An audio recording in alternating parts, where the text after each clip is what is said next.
Hi, I'm Barbara Cutrera. I'm here today to talk with you about Prim Proper. Prim Proper is a standalone contemporary romance novel. I have had fans request a sequel. At this time, I don't intend to write one, but you never know. Never say never. Prim Proper revolves around the story of Sean Proper and Primrose Aurora. Sean is the youngest principal to ever be hired at the Kensington Academy. It's a very prestigious academy in Georgia. And as a result, he moves from his home in Atlanta to this little town called Aurora, Georgia.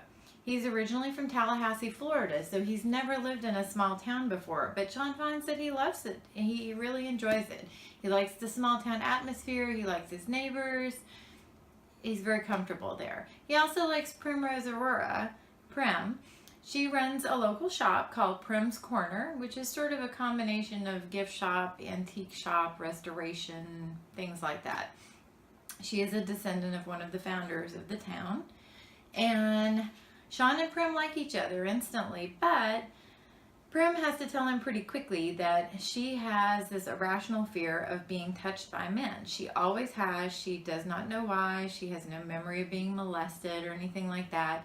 But she just can't be touched by any man in a romantic way, not to hold hands or hug or kiss or anything like that. So he understands this, but he is interested in her. And he wants to know what the deal is with her. He wants to give her a chance. He can tell that she's really been kept from having any sort of meaningful romantic relationship with anyone in her entire life because of this. So they begin to date, but without any physical contact. But Prim finally reaches a point where she says, I'm going to lose Sean if I don't do this. I know he's being patient, but I have to figure out what's going on. So she decides to search the house, her old family home, in order to maybe find some clues. And she finds a really big clue, which is pretty gruesome, in the family attic. And it brings up more questions than answers, but it does also trigger some memories for Prim, and it allows her to at least move forward with Sean in a romantic relationship, and she loses that fear of being touched. So that's a positive, but now we have some dead body in the attic, and nobody knows who the person is. So Sean and Prim are moving right along. Everything is good with their relationship, but Sean has struggles of his own. Prim is dealing with her issues and the fact that there's a dead body in her family's attic. Sean, on the other hand, he is very capable and driven, just as Prim is, but in his own way. He has parents who are developmentally delayed. He loves his parents very much, but as a result of their mental challenges, he has had to take on the responsibility for the family at a very young age. And he's done an excellent job of it, but he loves his parents a whole lot, but his little sister is very embarrassed by them, and this has caused issues within the family. So he has that stress of trying to explain to his parents why his sister doesn't call or come around, and he feels very conflicted about this.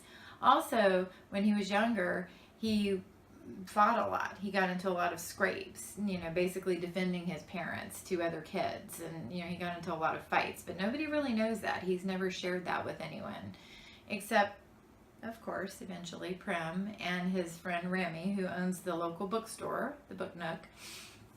So while Sean and Prim are developing their own relationship and figuring out, hopefully, who the dead body in the attic is, there are also other questions. Prim does not know who her father is because her mother was a teenager and died shortly after Prim was born because she had developed cancer, and she was raised by an aunt and uncle, so nobody knows who Prim's father is, and she would really like to know the answer to that as well. So as things turn out, great things happen, terrible tragedies happen, and Sean and Prim become closer as a result. And the community basically gets turned upside down by a lot of the revelations that come forth throughout this novel. But they're all in it together. And that's what I like about this book. Sean and Prim are in it together, but also the people in their community are in it together. They're very supportive.